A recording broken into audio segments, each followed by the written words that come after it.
Today, I am talking to a voiceover artist who is the voice for the 2021 Emmy Award-winning documentary Shaw Rising about the oldest HBCU in the South. He's done nationally aired commercials for Ford during the Kentucky Derby and Kumho Tires, featuring NBA All-Star John Wall of the Houston Rockets. He's the brand voice behind Community Bank, aired regionally in the South, and he's the brand voice for a new apparel company called Shucks. I'm talking to Greg Campbell. I'm Aiden Meatpalm, and this is the Changed Podcast.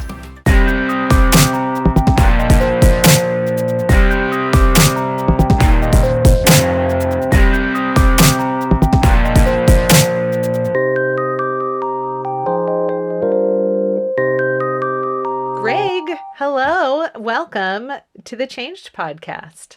Thank you for having me as a guest. I really appreciate it and been looking forward to it. So I'm very excited, very excited. Wonderful. Well, I can hear in the timbre of your voice why you are a professional voice actor. Your voice is like butter, my friend. Oh, thank you. I appreciate it. I've had this voice since the 8th grade, believe it or not. No way. Yes. No, that's So, hard to imagine walking through the halls in 8th grade and somebody being like, I like penny loafers, and you being like, thank you very much. yeah, it wasn't very kind when I was going through that time period and this walking into homeroom for the after summer vacation, and my friends was wondering, what happened to Greg? so, You so know, eighth grade is kind to so few. exactly, It's exactly. a rough it's a rough time in every kid's life, I think. Uh, Um, well, yeah, it's like butter. And whenever you came into this voice, lucky you, I think. thank you, thank you. Um, I heard a rumor, mostly from you, right before I hit the record button, that today, when we're recording this conversation, it's your birthday. That's correct. That's correct. I'm 26 today. I'm like, I'm gonna stick with that. I You like sound like that. my grandmother. She turned 29 every year until the year that was the last year, and so she died at 29 years old. Tragic to go out that young. Do you have any like birthday traditions? Not really. I mean, I my my wife is different. I mean, she had her birthday on August 1st, and she's still celebrating it because she has like girlfriends take her out to dinner. She's had 4 dinners so far. So That's my dinner and then 3 other friends. But for myself, not really. I mean, I just like to I like to do something for myself just for that day. And normally it's just, you know, either just relaxing or having dinner myself. So yeah.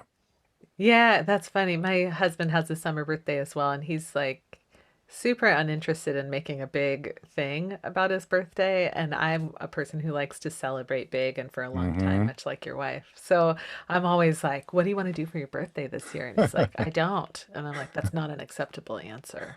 You know? Exactly, we exactly. we've settled on backyard barbecues as a good way to celebrate his There you summer go. birthday There you for go. I whoever's love in to do town. that too. Absolutely. Yeah. Absolutely. And then he spends the majority of it just cooking. He likes to stand by the grill. There you go. I like to do that as well. So that was on my mind today for this evening. So, but I think my wife has some plans, so I won't be firing up the grill today.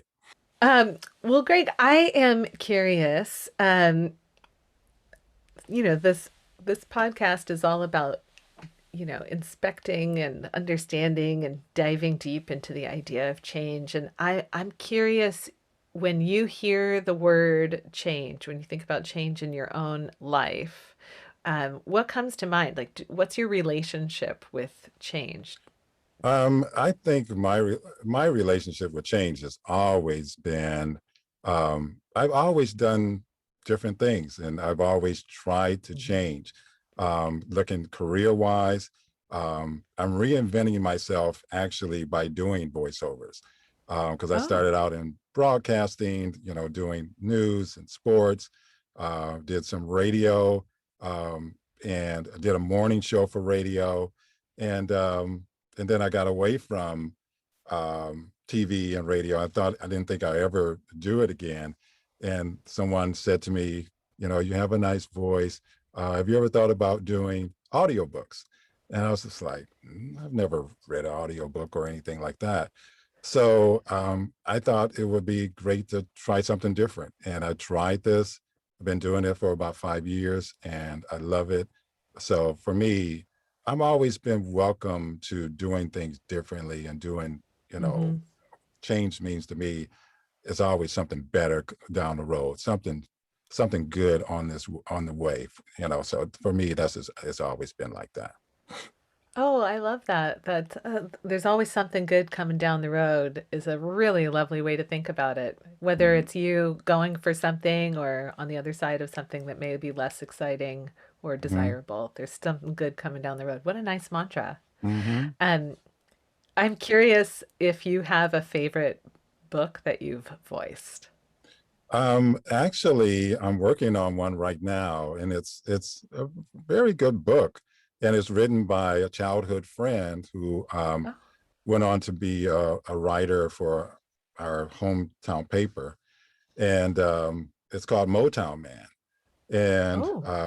it's I originally grew up in Flint, Michigan, which is Mhm, about 65 miles away from Detroit, and many areas in mid-Michigan had the auto industry, and Flint mhm, had Buick City, so that's where all the Buicks were pretty much made, and many of my family worked there, and the writer worked there, and his name is Bob Campbell. There's no relations. He's a year older than me, but we kind of grew up in the same neighborhood, and he went on to write. He wrote for a magazine as well. And so he approached me about 2 months ago, a month and a half ago, and wanted me to do his book. So, and I'm liking it. I'm almost done with it. And he's a very good writer. Um, and I, Motown Man. yeah, it's Motown Man is about, it's actually an interracial relationship. Um, there's the main character's name is Bradley, and Bradley is an engineer, and his soon-to-be wife, his name is Abby, and she is a journalist. So Mm, I think he's kind of mixed a little bit of our hometown in the book and his profession in the book, and woven into that relationship. And it's kind of cool because the book deals with the year 1991, oh. and she is away in Miami on a diversity seminar, and he's back at home in Flint, um, and that's how the relationship kind of works. I mean, it's they're talking about what it's like to be a black man and what Mm, she's learning about his struggle, and mm, she's learning about other struggles as well from other ethnic groups. So it's mhm. right now. I mean, it's I really It's like the book. pertinent. Yes, Sounds like yes. it's really pertinent. It's yeah, it's so interesting. And then in the 90s, right around 1991, 92, I also was I was part of a project called Camp Odyssey here in Oregon, which was for teenagers, Mm-hmm. and the focus was on building bridges between communities in our state. Mm-hmm. Oregon has a, a racist, very racist history. Um, like when it came to the Japanese internment camps, Oregon was Oh like, yeah. "What's the deadline? April?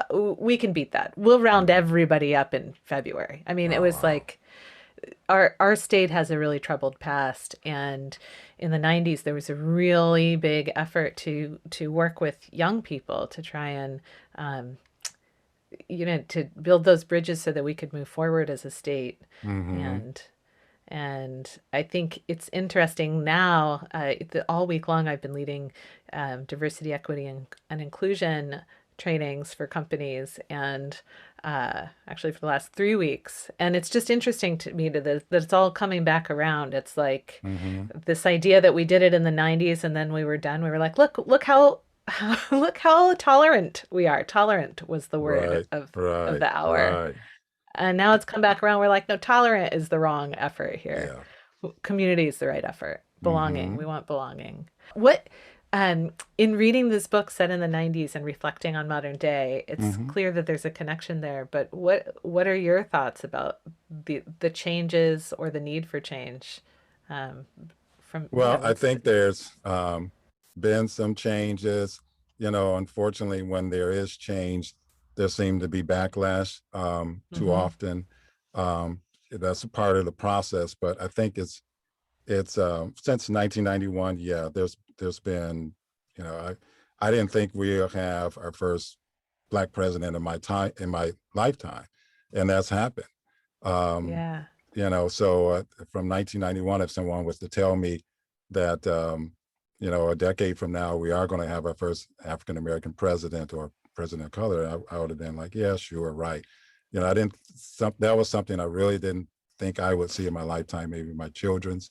So I think that was a very significant step. I mean, so from that time period, I think there's been some good positive growth. I mean, I had my daughter was born in the 2000s, and for her to be able to see that, I think it's just amazing because I do kind of look back over my family and knowing my grandmother.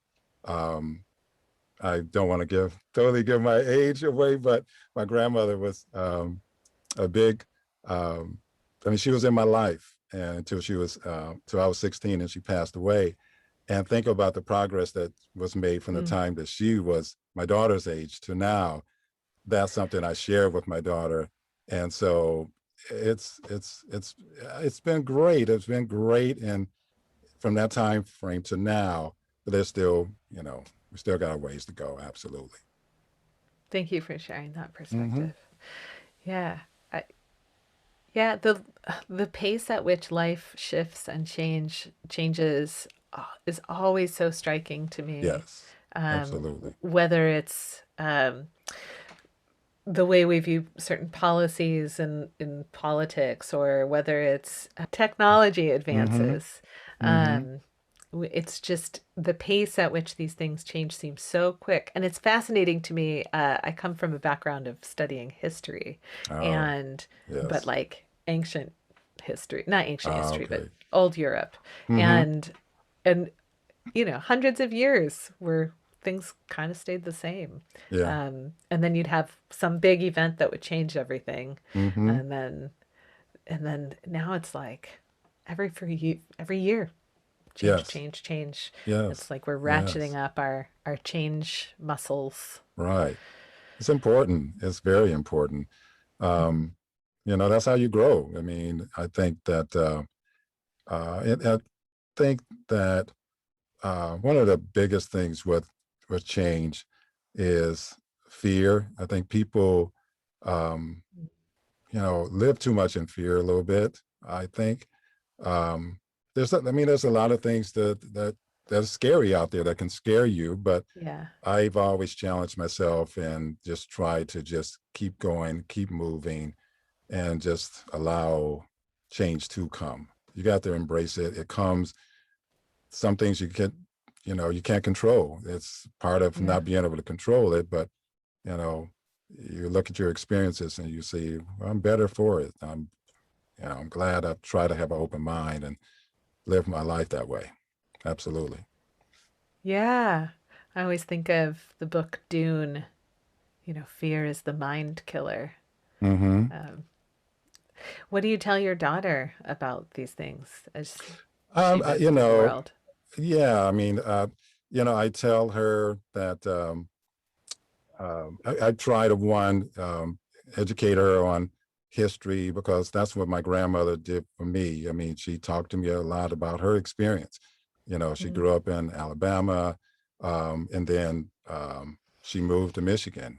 During the Great Migration, a lot of African Americans moved to Michigan, um, and the earlier part of the last century. And mhm. so I talked to her about that because she was kind of my history teacher, so to speak. That's what I learned a lot about what you may see in the news nowadays. They talk about what happened in Tulsa, Oklahoma, and all that on the Mm-hmm. news. My grandmother told me about that stuff. I mean, I already knew. And Mm-hmm. so that's what I, try to explain to her that, there's, don't feel discouraged. There's going to be challenges, but, you know, you're going to now in your age. I mean, I think you can really prosper, a lot more better than what I did and Mm-hmm. the people that came before you.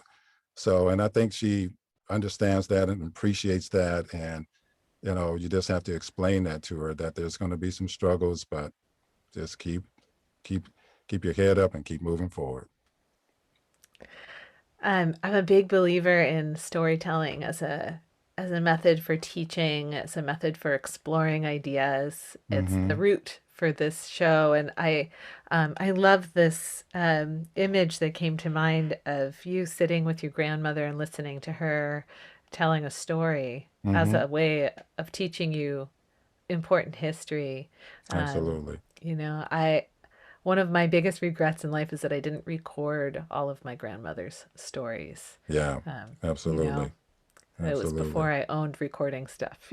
Yeah, yeah. um, but I now do get the privilege, and I guess this is probably a great time to transfer into this section of the show. But I get to hear stories as a way of Mm-hmm. exploring this concept of change, and I would love, Greg, if you are ready to share a story from your life of a moment when things changed for you in some way. In the mid 90s, I worked in television. Um, there was at the time I was working as a news photographer, which is a cameraman, and I Mm-hmm. wanted to move into sports. And the station I worked for back in Michigan, one of the reporters there, I was shooting with him, and there was in television, you don't hear about it as much as today as you did back then, but there was something called sweeps. That was when all the programs ran their new programs coming out, and series pieces, for local news and all that. And we had a series piece. Again, and the interracial thing comes into play here, is that my um, colleague uh, was doing a report on um, apartment discrimination, and so his girlfriend actually worked for NBC affiliate in Tampa, Florida, and she was flying up to see him, and we were going to work together as pretending to be a couple for apartment discrimination piece, and we did. We worked on it. The second place we went to, we got discriminated against, unfortunately, and that place also, the testers in Michigan also found the same thing, same Huh. issue with that apartment complex. And we didn't know that until after it was done. But my friend, that his girlfriend, she was taking a position. There was a brand new station that was going to be opening up in Tampa, and um, and she remembered me working on the piece with her, and by that time I was working in sports at my station in Michigan, and she contacted me about an anchor position there. I didn't get the job the first time, but after that, there was another position opening up as a reporter and producer, and they flew me down for the interview, and I got the job and everything. So that was a changer for me, is that meeting this individual actually led to a domino effect of me. One, my goal was I wanted to move out of Michigan. I wanted to move someplace warm. So I moved to Tampa, Florida. That's where the job was. I was ready to meet my future wife. I met her here. And then I wanted to work in a top 20 market. So all three of those goals were met just from that person, meeting her. And so her name is Carla, and she actually, came to our wedding, and I invited her to our wedding and everything. But that really was a time in my life where meeting her and doing that piece led to just boom, boom, boom, so many more things in my life, positive things in my life, my goals that I wanted to reach. All three were nailed just from that encounter with her. So that was just, for me, that was awesome. And I never forget that. So yeah, I mean, it was just, I was like, Carla, if it wasn't for you, I wouldn't be here and I wouldn't have met my wife. And so that was just awesome. Well, thank you for sharing that story, and thank you, Carla, for all of your contribution to this. It's amazing, Exactly, isn't it? How the exactly. difference, how meeting one person can shift the trajectory of your whole Hmm. life. Um, that's a fun thing Exactly. to think about. It's fun to think back to, um, you know, people prioritize networking. It's not a secret that who you know in this Hmm. world makes a difference. But what's less clear is how to tell if who you know is going to change the Right, trajectory of your life. And I right. don't think you can, right? Like you didn't in that moment, you weren't Yeah, like, thank God I yeah, met you today. My yeah, life's yeah, about to yeah. change, right? Yeah, and I mean, I think you have a kind of a vibe from someone, just like when you have a negative energy from someone. Yeah. It was just a positive energy I had from her. There was things that she was changing in her life. She was just going into news, and a lot of good things were happening for her. And Hmm. so when you hear things like that, you know that you've met a good person, and this is a person that doing the right things, and you want to be a part of their success. So I think that Hmm. that's something that you notice as well, that it could lead to some good things for you, and that's what happened. So absolutely. I like that. I recently had a conversation with Kendrick Shope. She's a woman who teaches people how to sell as entrepreneurs, how to sell their services, and we talked a little bit about that sense of Hmm. I call them hits. She calls them breadcrumbs, but that Oh, feeling when you walk into a yeah. building or you meet a person, um, like you're describing that you get a sense, you get an Hmm. impression or a vibe. Do you have Hmm. a loving nickname for that sensation like we do? No, no. I mean, I just I could call it my spidey sense, but no. Oh, I love that. Do that. Call it your spidey sense. Yeah, It's I'm a big great. Spider-Man fan, but I think there is trusting your instincts. I mean, I always believe that um, they've never been wrong, and I think sometimes, like you said, you get that vibe when you met somebody Mhm. that something that is there's a darkness about them, or Mhm. there's something that just just very positive, and you feel they make you smile, or you feel really good, or connect to them and talk to them. And so yeah, I mean, it's just when it happens. Yes, absolutely. Wait, wait, you just said they've never been wrong. Have you never had an experience where you were like, that person is a certain kind of way and I can tell, and then you found out no, the opposite was true? um I can't think of any where I've Really? been pretty pretty darn accurate with it. I mean, yeah, I can't think of two. Maybe when I was younger, but I think as an adult, when you're younger, Yeah. you just don't know. But when you get older, absolutely, I feel like I trust them, and they haven't been wrong. So maybe since I was a young adult, I would say my senses has been very good when it comes to meeting people, and um, hasn't disappointed me too much. So yeah. And I gotta say that is impressive. I generally speaking trust my spidey sense pretty well, but I have had one experience where for like 2 years I really avoided a certain person because when I met them I had a bunch of like vi visuals pop into my head of what I thought their story was of their Oh, life, and I was really? like, I don't want anything to do with that. Yeah, But that yeah, was all made up.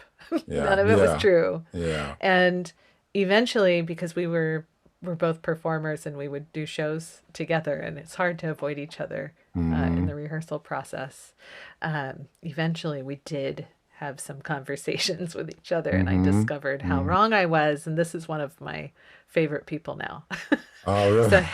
I have had that experience of being so completely wrong. I mean, his a lot of what it was his I thought his upbringing was like violent. Like I had this like he's dangerous kind of a vibe because of Mm-hmm.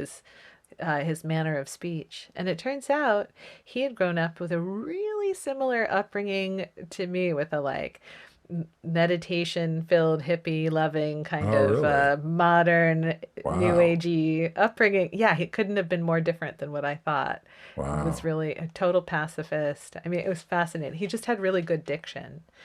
Wow. And he hit his D's and his T's so hard, I thought he was a violent person. Oh, oh. Well, So I So I guess that's a addiction warning. Like, uh, really good to speak clearly, but also you want to have a softness to you. I don't know. I kind of go by Maya Angelou a little bit. You know, the person tells you who they are the first time, believe them. You know, Mm, I kind of live by that a little bit. I mean, because down the road, if you that first impression means a lot, and so yeah. you know you see. Um, and I think that works both ways. It's kind of projected in a positive in a negative way, but I Mm, think it's in a positive way as well. Um, you know, when I get a vibe from someone that that's been good, because you know I have a couple of friends in my life that I've known since I mean forever, and um, uh, my wife met a good friend of our family. He's like another brother for me. And I remember the first day I met him, there's two people like that in my life that they're older than they're my uh-huh. brother's age. And I remember I met them the same summer and when I was 12, and they've been in my life since then. And How did you meet them? I met one at softball game. My sister played softball, Uh-huh. fast pitch softball, and he was in the stands with two other friends, and one of the people my sister was dating, one of the guys, and so I met him there. His name is Leonard, and I've known him forever, and he's much older than me, but he's you know just we just really hit it off. And then another guy, a couple months later, when my brothers were going to their high school football game, and I met him for the first time, and he's been like a big brother to me as well. He's always encouraging me when it comes to my voiceovers. He's probably my biggest fan, and he's before I even did my first voiceover, he was like, Greg, so when are you going to do a voiceover? You know, he was always very encouraging. So, and they've been in my life since I was 12. So they've been in my life a long time, and they've just been, again, like extra brothers. I just call them my extra brothers. Oh, that's So, wonderful. yeah. Do you remember those first conversations? What was so Oh, magnetic yeah, about yeah. those? Well, you know, I mean, it was mostly funny stuff because Yeah. um, just his characteristics. And one of the other guys, his name is Bo, and his name is Dwayne, but we call him Bo. And he was just such a character that day on the way to the game. Um, one of the things that really stood out, and I'm going to give away my age here, but I don't care. I'm going to just do it. Back then, there was the Bionic Dog. Remember that show? Yeah. And he was talking about how the dog was so powerful, and the dog pushed this paw through the window, you know, in a car.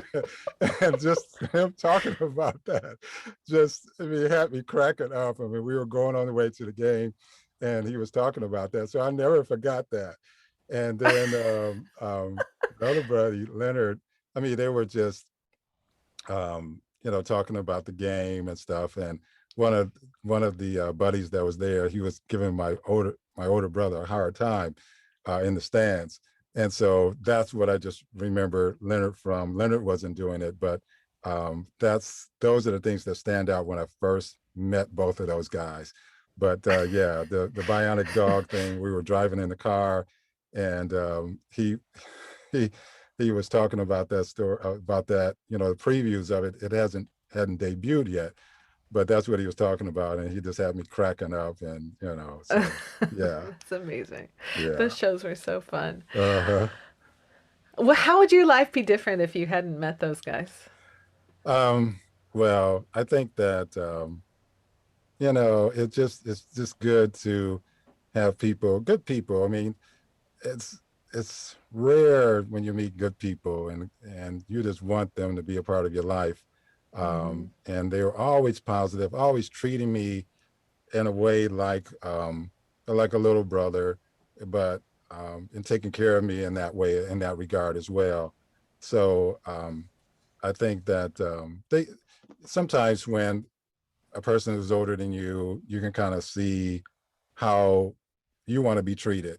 They treat you the way you Yeah. want to be treated, and then you see how they treat other people. And when you meet someone, um, eh, when you get older and you meet someone, that's you recall how they treated you, and as a younger person. For example, I remember when I worked at the TV station, there was someone who was an intern, a young lady who was an intern. And I always treated her like she was one of the adults. I didn't talk Hmm. down to her, like some Hmm. people would talk to her like, um, she's just a high school kid or something like that. And I Right, always right. talked to her, on the same, um, level. And she appreciated that. And we've been great friends. And through the years, she got a job in Atlanta. And so just from that experience of how older guys treated me, I kind of returned that on to her. And, she's married and has her and her, you know, they're like family to me now. I mean, that her and her Hmm. kids and everything. So, yeah, I mean, it's just good people making a great impression in your life. I love that. I would say that's been the theme of our whole conversation, are the good Hmm. people who leave a mark on your life. From Absolutely. your grandmother teaching you history to Carla giving you these opportunities to these good friends, showing you how to support someone's journey, to you Hmm. supporting someone else's journey. What a beautiful theme. Absolutely. Um, Absolutely a beautiful theme.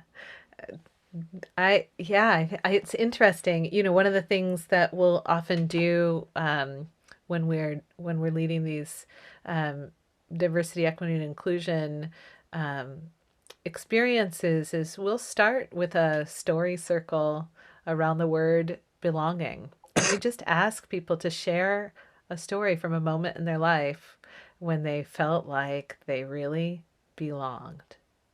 And it's like you don't actually have to try so hard to think of behaviors and ways of communicating with people that help to bring them in and bring them into the circle and help Mhm. people feel valued. You don't have to work so hard. Just think about how it feels to be treated in that way and pass it Absolutely. forward, just like you have done. Absolutely. Absolutely. Yeah, very So, cool.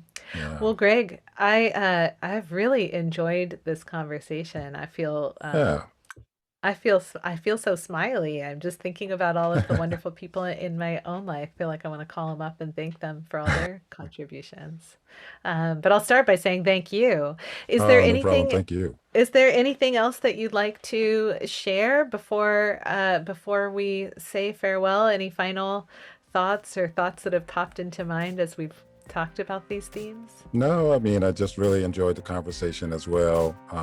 Thank you for having me on. It's been great. I'd love to do this and just talk, about my experiences. So I really appreciate you bringing me aboard. Absolutely. My pleasure, my absolute pleasure.